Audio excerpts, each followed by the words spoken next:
సరే, ఒకటి ఇప్పుడు మీరు అన్నారు 2-3 సంవత్సరాల పాటు యుద్ధం కొనసాగే అవకాశం ఉంది రష్యా ఉక్రెయిన్ లాగానే.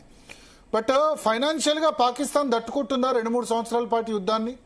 నేనేం చెప్పాను సార్, పాకిస్తాన్ తన బలం మీద యుద్ధం ఆడట్లేదు.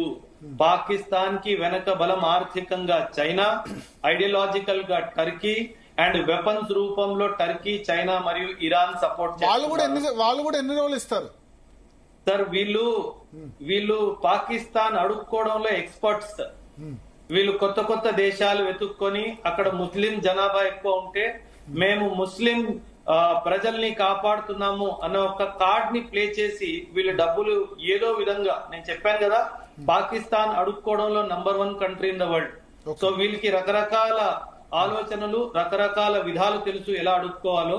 వీళ్ళు ఏదో విధంగా అడుక్కొనైనా తీసుకొచ్చి 3-4 సంవత్సరాలు అయినా సరే ఈ పోరాటాన్ని కొనసాగించే అవకాశం గట్టిగా ఉంది. సో అంటే మరి మీరు చెప్తున్న దాని ప్రకారం మరి భారత్ ఎట్లా ఈ 3-4 సంవత్సరాలు లాంగ్ టర్మ్ వారంటే? వాళ్ళంటే ఎకనామిక్ పరంగా ఏం లేదు, అడుక్కుంటారు, బిచ్చం అడుక్కునేది కూడా సిద్ధం. బట్ మన ఎకానమీ గ్రోయింగ్ ఎకానమీ కదా,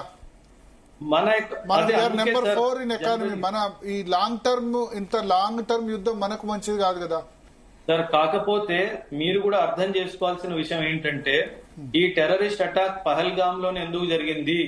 because Pahalgam is Anantnag district లో ఉంది sir. One of the most beautiful places in జేఎండ్కే. నేను అక్కడ సర్వీస్ చేశాను కాబట్టి మీకు చెప్తున్నాను. Highest tourist attraction districts in జేఎండ్కే sir. అది కావాలని జేఎండ్కే ఆర్థికంగా పెరగొద్దని, కావాలని మన భారతదేశంలో హిందువులు ముస్లింల మధ్యలో మతభేదాలు రావాలనే ఉద్దేశంతోనే జరిగిన పన్నాగం ఇది సార్. సో ఖచ్చితంగా మనం దీన్ని ఎదుర్కోవడానికి కొంచెం ఆర్థికంగా ఇబ్బందులు పడినా సరే ఈ పిఓకే ప్రాబ్లం ని once and for all finish చేసే టైం వచ్చేసింది సార్. ఓకే. సో అంటే ఇప్పుడు మొన్న మనం